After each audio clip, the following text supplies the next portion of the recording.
이 말씀은 지난 주일 말씀 본문에 포함이 되어져 있었습니다. 근데 마지막에 붙어 있는 말씀이고 사실 오늘 함께 나누기 위해서 일부러 설명이 안 되었던 말씀이었어요. 자, 오늘 말씀의 내용들 그게 이제 창세기 8장 22절이에요. 자, 뭐라고 말씀하세요?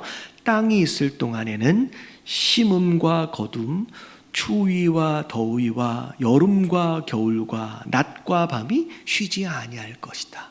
어떻게 보면 이 내용들을 보면 자연적인 계절의 변화를 말씀하고 계시는 것 같아요. 자, 이 내용을 통하여 과연 노아에게 그리고 오늘을 살아가고 있는 우리 성도들에게 주시는 메시지가 무엇인지 오늘 세 가지로 함께 살펴보도록 하겠습니다. 자, 첫 번째, 자 1번 같이 한번 읽어볼게요. 다 같이 시작. 이 땅은 영원한 것이 아니다. 자, 오늘 말씀의 내용을 살펴볼 때에 그 장면, 상황을 좀 생각해 보시면 좋을 것 같아요. 자, 지금 방주 안에서 거의 1년을 살았어요. 그리고 나서 지금 노아와 노아의 가족들이 밖에 나왔잖아요. 노아가 지금 밟고 서 있는 땅, 노아가 지금 보고 있는 땅은 홍수 이전의 땅과는 전혀 다른 상황입니다. 완전히 새로운 땅이에요. 원래 밟던 땅은 저 밑에 있고요. 홍수 이후에 매몰되어져서 쌓여진 그 지층 맨 위에 그 땅을 지금 밟고 서 있는 거예요. 그러니까 딱 보니까 이 땅은 생전 처음 보는 땅인 거예요. 그 땅을 지금 밟고 서 있는 이 노아에게 하시는 말씀이 오늘 8장 22절입니다. 땅이 있을 동안에는 이라고 시작해요.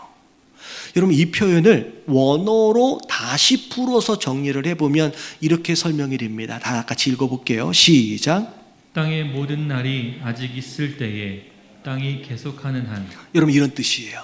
여러분, 이 설명에서 우리가 주목해야 할 단어는 아직이라는 단어와 계속이라는 단어예요. 땅의 모든 날이 아직 있을 때에 이 땅이 계속하는 한.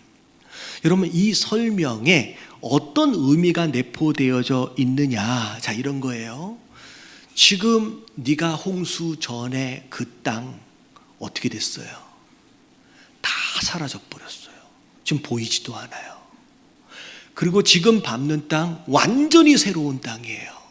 이 땅을 보면서 자 봐라, 네가 예전에 밟고 있던 그 땅이 눈에 보이지도 않게 완전히 사라져 버린 것처럼 지금 네가 지금 밟고 있는 이 땅 또한 언젠가는 사라진다는 얘기예요.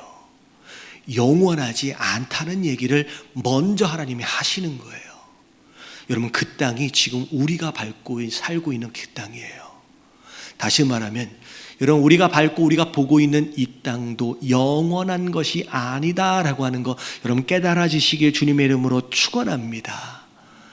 노아 당시에 홍수 심판으로 인하여 완전히 감추어져 버리고 사라져 버린 그 옛 땅, 여러분 지금 우리가 보고 있는 이 땅도 여러분 마지막 때에 하나님께서 예수 그리스도께서 심판주로 이 땅에 오실 때 여러분 이 땅조차도 사라질 것이라는 거예요. 자, 이게 오늘 말씀의 시작이에요. 전제예요. 자, 그러면 다 사라진다라고 하는데 그러면 우리는 어떻게 살아야 하느냐가 제일 중요하겠죠. 자, 2번 같이 한번 읽어볼게요. 다 같이 시작. 마지막 때 심판의 때를 잘 준비하라. 자, 사라진대요. 그러면 우리는 뭐 해야 되냐면 그때를 준비해야 돼요. 자, 뭘 준비해야 되는지에 대해 세 가지를 말씀을 드릴 텐데, 자, 지금 우리가 보고 있는 이 땅, 이 하늘, 이게 사라지는 이 상황들, 이 마지막 때의 상황에 대하여 요한계시록이 아닌 베드로후서를 보면 이 상황들을 굉장히 자세하게 설명하고 있는 부분들이 있어요. 자, 그 대목을 우리가 볼 텐데, 자, 첫 번째 우리가 이 심판의 때를 준비하기 위하여 준비해야 할 첫 번째가 뭐냐? 자, 다 같이 읽어볼게요. 시작. 회개. 여러분, 회개를 준비해야 돼요. 자, 베드로후서 3장 6절부터 13절까지 말씀을 보면 자, 이 내용 안에 노아 당시의 홍수 심판의 내용이 나와 있어요. 6절 시작. 이로 말미암아 그때의 세상은 물이 넘침으로 멸망하였으되. 자, 노아 당시에는 뭘로 심판하셨어요? 예, 물로 이 땅을 심판하셨어요. 자, 근데 자, 이후에 예수님께서 재림하실 때의 심판은 무엇으로 하시는지 7절 읽어봅니다. 시작. 이제 하늘과 땅은 그 동일한 말씀으로 불사르기 위하여 보호하신 바 되어 경건하지 아니한 사람들의 심판과 멸망의 날까지 보존하여 두신 것이니라. 네. 예수님이 오시게 되면 있어지게 될 그 심판은 물이 아니라 무엇으로 되어지냐면 불로 되어집니다. 불로 이 땅을 심판하시고 그 불로 경건하지 아니한 자들을 하나님이 심판하시겠다라고 말씀하시는 거예요. 근데 8절을 보니까 자, 사랑하는 자들아, 죽게는 하루가 1000년 같고 1000년이 하루 같다는 이 한 가지를 잊지 말래요. 여러분, 하나님 안에서는, 하나님의 계획 안에서는 이 시간이라고 하는 개념이 우리와는 좀 달라요. 근데 더 중요한 건 뭐냐면 좀 전에 말씀드렸잖아요. 많은 사람들이 이 땅이 언젠가는 사라질지에 대하여 생각은 하고 있는데 전부 다 무슨 생각을 하고 있냐면 아주 먼 훗날 1000년 뒤, 몇만 년 뒤 아주 우리랑 상관이 없을 것처럼 생각을 하고 있다는 거예요. 근데 성경은 그렇게 기록하지 않는다는 거예요. 너희와 상관이 있을 것이다라는 거예요. 그러면서 자, 믿지 않는 자들은 이 세상의 끝을 굉장히 멀리 내다봅니다. 근데 믿는 성도들은 주님 어서 오십시오라고 막 기대하고 있잖아요. 왜 이렇게 안 오시나 라고 생각을 한다는 거예요. 그래서 자, 9절 읽어볼게요. 다 같이 시작. 주의 약속은 어떤 이들이 더디다고 생각하는 것 같이 더딘 것이 아니라 오직 주께서는 너희를 대하여 오래 참으사 아무도 멸망하지 아니하고 다 회개하기에 이르기를 원하시느니라. 자, 믿는 자들은 왜 이렇게 안 오시지? 라고 막 기다리고 있는데 더디 오는 것처럼 느껴진다는 거예요. 근데 베드로가 뭐라고 얘기를 하냐? 이건 더디 오는 게 아니래요. 자, 하나님께서 뭐 하고 계시는 거예요? 오래 참으시는 거예요. 기다리고 계시는 거예요. 뭘 기다리세요? 누구도 멸망당하는 걸 하나님이 원하시지 않는데요. 어떻게 해서든 한 영혼이라도 더 구원하시기 위하여 지금 하나님께서 기다리고 계시고 지금 참고 계신다는 거예요. 그래서 밑에 뭐라고 나와요? 다 회개하기에 이르기를 원하시는 것이 하나님의 마음이다라고 얘기하는 거예요. 이런 마지막 심판의 때를 준비함에 있어서 가장 먼저 준비해야 될 게 뭐냐면 회개예요. 여러분, 하나님께서 이것을 기다리고 계시는 거예요. 이것을 위해서 지금 참고 계시는 거예요. 여러분, 성경에 마태복음에 제가 한번 강해하면서 설명드린 적이 있어요. 열처녀 비유에서 지혜로운 5처녀는 등과 기름을 준비합니다. 근데 지혜롭지 못한 어리석은 미련한 5처녀는 등만 준비해요. 근데 기름을 준비하지 않은 것으로 인하여서 미련한 5처녀는 아예 잔치에 들어가질 못합니다. 아예 구원을 못 받는 거예요. 과연 그 안에 꼭 있어야만 했던 그 기름이 무엇일까? 여러분, 그 기름이 뭐예요? 여러분, 그게 없으면 아예 구원을 못 받아요. 여러분, 그게 뭐냐면 회개이며 곧 예수 그리스도의 주님 되심이에요. 이걸 한마디로 믿음이라고 얘기하는데, 여러분, 아무리 겉으로 보이는 종교 행위, 이게 아무리 있어도 기름 없으면 잔치에 못 들어가요. 그게 언제쯤? 나중에 할게요. 10절에 보니까 그러나 주의 날이 도둑같이 오리니. 네가 전혀 예상치 못한 상황 가운데서 주님 오신대요. 여러분, 기억해야 돼요. 다음에 기회가 있는 게 아니에요.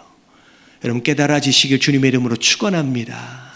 그 다음 말씀 읽어볼게요. 그날에는 시작. 그날에는 하늘이 큰 소리로 떠나가고 물질이 뜨거운 불에 풀어지고 땅과 그 중에 있는 모든 일이 드러나리로다. 예, 앞에 말씀드렸던 것처럼 우리가 보고 있는 이 모든 땅과 하늘과 심지어 물질로 이루어진 모든 것들이 불로 인하여 전부 다 녹아질 것이다 라고 말씀하시는 거예요.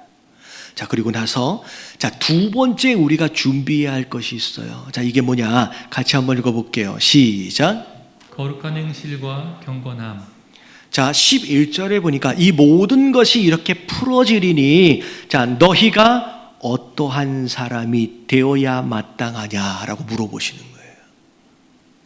다 이 세상의 이 모든 것들이 불로 다 풀어질 날이 올 텐데 그러면 너는 지금 어떻게 살아야 하느냐는 거예요. 여러분, 이 질문은 믿음을 가진 성도들에게 하시는 얘기예요. 자, 뭐 어떻게 살아래요? 거룩한, 시작. 거룩한 행실과 경건함으로 하나님의 날이 임하기를 바라보고 간절히 사모하라.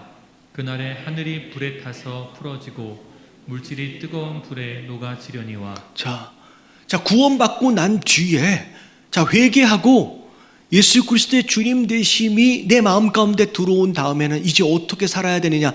이제 잔치 들어가니까 구원받았으니까 아무렇게나 살아도 되느냐? 그게 아니래요. 거룩한 행실과 경건함. 그리고 그 날을 기대하고 하나님 나를 바라보며 사모하며 살아야 되는 것이 너희의 모습이어야 되지 않느냐라고 이야기하는 거예요. 제가 성도들하고 함께 대화를 나누다 보면 다양한 성도들을 만나게 됩니다. 근데 열심히 헌신하고 진짜 믿음으로 살아가는 예배하는 그런 성도들이 있는가 하면 죄송하지만 이런 표현이 적당한지 모르겠어요. 좀 뺀질 거리는 그런 성도들이 있잖아요. 그래서 제가 물어봐요. 좀 예배도 좀 나오고 좀 봉사도 좀 하고 근데 아무것도 안 해요. 정말 어떻게 보면 식물인간이라는 표현이 있잖아요. 진짜 식물 성도처럼 분명히 안에 믿음은 있는 것 같은데 아무것도 안 하고 있는 성도들이 있어요, 없어요? 좀 반응 좀 해주세요. 전부 다 내 얘기인가 이렇게 긴장하지 마시고. 있어요. 그래서 제가 물어봤어요. 왜 그러냐고. 그러니까 하시는 얘기가 여러 이유들이 있어요. 제가 요즘에 삶이 너무 바빠서요. 직장이요, 사업이요. 근데 그것들 가운데서 제일 안타깝고 제일 마음이 힘든 게 뭐냐면 제가 교회에서 상처받았어요. 제가 목사한테 시험 들었어요. 제가 어떤 장로 때문에 시험 들었어요. 그래서 지금 열심히 안 한대요. 여러분 주변에 있어요, 없어요? 교회에서 시험 들고 목사한테 시험 들고 어떤 이유들로 인해서 심지어 교회를 아예 안 나오는, 저는 그런 얘기를 들을 때 굉장히 마음이 아픈 게 뭐냐면, 여러분 그들이 시험 줬다 하여서 지금 나태한 신앙이 정당화될 수 없어요. 그리고 더 안타까운 건 뭐냐면 그들의 잘못으로 인하여 왜 내 인생을 망쳐요? 여러분 그들이 한번 그렇게 잘못한 것으로 인하여 왜 내 신앙생활, 내 영혼을 왜 망치냐고요. 여러분 그렇게 한심하고 어리석은 사람이 어디 있어요? 심지어 그 사람은요 나한테 상처 준지도 기억도 못할 거예요. 그 사람은 나한테 나를 힘들게 만들었는지 나를 아프게 만들었는지 기억도 못해요. 근데 그 사람이 나를 아프게 만들었다라고 하는 것으로 말미암아 왜 남아있는 내 신앙생활과 내 인생과 내 영혼을 왜 망치냐고요. 여러분 그런 한심하고 그런 어리석은 인생이 어디 있습니까? 오히려 보란듯이 멋있게 살아야지요. 보란듯이 신앙생활을 잘해서 하나님께 영광을 돌려야지요. 여러분 남 때문에 내 인생을 망치지 마시게 되길 주님의 이름으로 축원합니다. 그리고 솔직히 그들이 나한테 상처를 주고 기억도 못하는 것처럼 나도 누군가를 아프게 해놓고 기억도 못하는 일이 있을 거예요. 우리가 다 그런 인생입니다. 우리가 다 그런 인생이에요. 여러분 마태복음에서 제가 그런 얘기를 했잖아요. 누군가를 실족하게 하는 일들이 없을 수는 없지만이라고 기록하고 있어요. 왜냐하면 나도 누군가로부터 상처를 받을 수 있는 것처럼 나 또한 누군가를 아프게 만들 수 있는 가시 많은 사람이라는 거죠. 그렇다라고 한다면 이 한평생 살아가면서 딱 한 번밖에 못 살아요.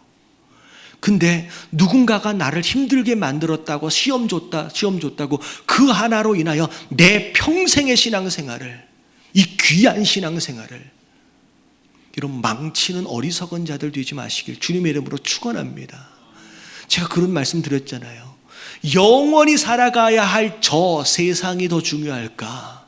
한 100년 정도 살아가야 할 이 땅의 삶이 더 중요할까? 제가 말씀드렸어요. 이 땅의 삶이 훨씬 더 중요해요. 왜냐하면 내가 이 땅을 어떻게 살았느냐로 인하여 영원히 살아가야 할 저 세상의 삶이 결정이 돼요. 가서는 바꿀 수가 없어요. 한 번뿐인 이 짧은 이 시간을 여러분 남 때문에 망치는 어리석은 자들 되지 마시길 주님의 이름으로 축원합니다. 여러분 네가 믿음을 가졌느냐? 네가 예수님을 주님으로 영접했느냐? 그 다음에는 너희가 살아가야 할 삶의 모습이 있대요. 13절 14절 같이 한번 읽어볼게요. 시작. 우리는 그의 약속대로 의가 있는 곳인 새 하늘과 새 땅을 바라보도다. 그러므로 사랑하는 자들아 너희가 이것을 바라보나니 주 앞에서 점도 없고 흠도 없이 평강 가운데서 나타나기를 힘쓰라. 자, 누군가가 나를 아프게 만들었다고 그 상처를 붙잡는 게 아니에요. 우리의 신앙은 뭘 붙잡아야 되냐면 우리는 그의 약속대로. 여러분 상처를 붙잡고 살면 여러분 그게 우리 삶의 평생 올무가 돼서 헤어날 수가 없어요. 우리가 바라보고 우리가 붙잡아야 할 것은 하나님의 말씀이고 약속이에요. 그걸 붙잡는 거예요. 그리고 새 하늘과 새 땅을 바라보는 겁니다. 그래서 주님이 오시는 그날 그 앞에서 주 앞에서 점도 없고 흠도 없이 자 무엇 가운데 만나요? 평강 가운데 만나요.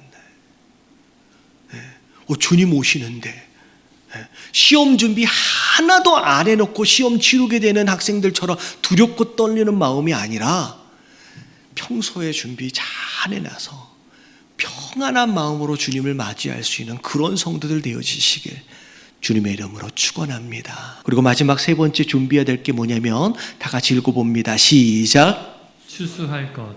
자, 오늘 본문 말씀으로 돌아갈게요. 창세기 8장 22절 말씀을 보면 땅에 있을 동안에는 심음과 거둠, 추위와 더위, 여름과 겨울, 낮과 밤이 쉬지 않고 돌아간대요. 여러분 우리가 볼 때는 계절에 대한 내용이고 당연한 것처럼 보이지만 노아의 입장에서 볼 때는 굉장히 새로운 자연 질서입니다.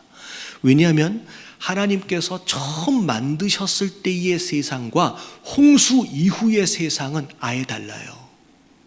자, 홍수 이전에는 하늘 위에 궁창 위에 물이 있었고 아래 물이 있었습니다. 하늘 위에 물막이 있었어요. 층이.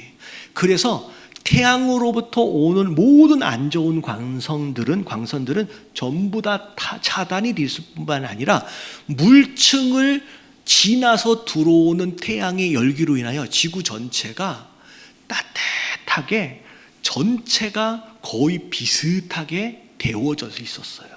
그래서 적도라고 해서 굉장히 덥지도 않고 극지방이라서 굉장히 춥지도 않고 그래서 지구가 공전을 한다고 해서 계절이 있었던 것이 아니라 전체가 비슷하게 데워져 있는 그야말로 식물들이 자라기에는 굉장히 좋은 환경이었어요. 그래서 제가 전에 말씀드렸잖아요. 그 노아 당시의 홍수의 흔적들이 지층과 더불어 많이 남아져 있는데 여러분 땅에 홍수로 인하여 한 번에 매몰되어진 짐승의 흔적이 오늘날 우리가 쓰고 있는 석유예요. 그게 동물성 에너지예요.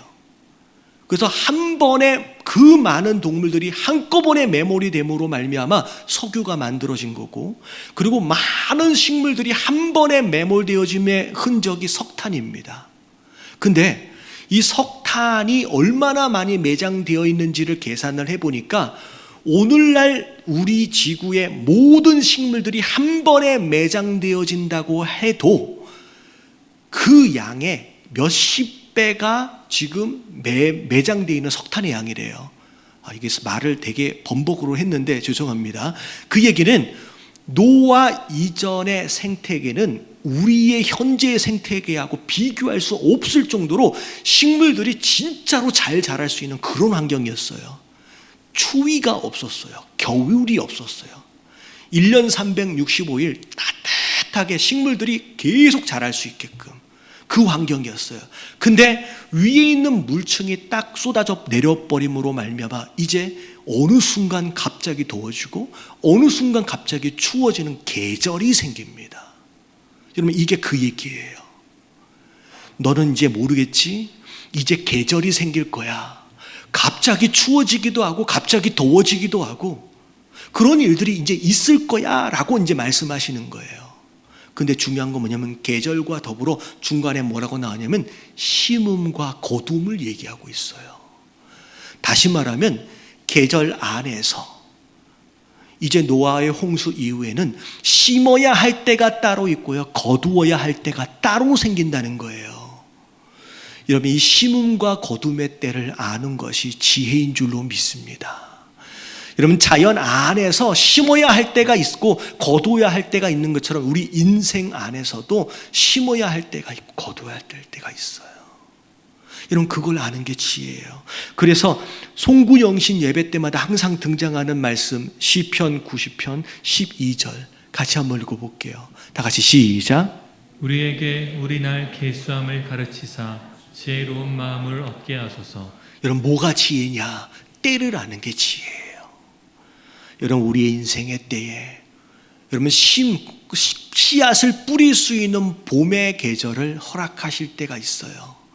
여러분, 그때를 놓치지 마시게 되길 주님의 이름으로 축원합니다. 여러분, 겨울에 농부들이 씨앗을 뿌리지 않는 이유는 게을러서가 아니에요. 여러분, 늦었잖아요. 여러분, 봄에 씨를 뿌리는 거예요. 그때 여러분, 우리가 심을 줄 알고 그럴 때 나중에 가을이 되어지고 겨울이 되어질 때 추수할 것이 생기는 거예요. 여러분, 인생에 여러분 계절이 있습니다. 우리 일부 예배 때 아이들이 몇 명 앉아 있어서 제가 얘기를 했어요. 너희는 장차 뿌릴 씨앗을 준비할 때라고. 지금 얼마나 많은 씨앗을 준비해 놓느냐에 따라서 진짜 뿌려야 할 때 뿌려질 씨앗의 양이 달라진다. 여러분, 청년의 시기, 정말 우리의 시기는 지금 뿌려야 할 때예요.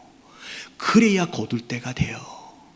이런 말씀을 드리니까 우리 권사님들이나 나이 드신 분들은 어이구, 나는 벌써 가을이고 겨울인데 나는 못 뿌렸는데. 여러분, 그렇게 생각하지 마세요. 여러분, 이 나이를 보면 이 봄의 시기와 겨울의 시기는 어떻게 보면 나이와 관계도 있지만 또 나이와 또 관계가 없더라고요. 여러분, 젊으신 분들은 여러분, 내가 씨앗을 뿌려야 할 이 봄의 계절을 놓치지 않기 위해서 여러분들 열심을 내셔야 되고요. 노년에 계시는 분들은 여러분, 내가 지금이라도 씨앗을 뿌릴 수 있다라고 한다면 아직 봄이에요. 깨달아지시길 주님의 이름으로 축원합니다. 여러분, 그 봄의 계절에 여러분 씨를 뿌리심으로 말미암아 주님 오실 때 추수할 것이 있고 드릴 수 있는 열매가 있는 그런 성도들 되어지시길 주님의 이름으로 축원합니다.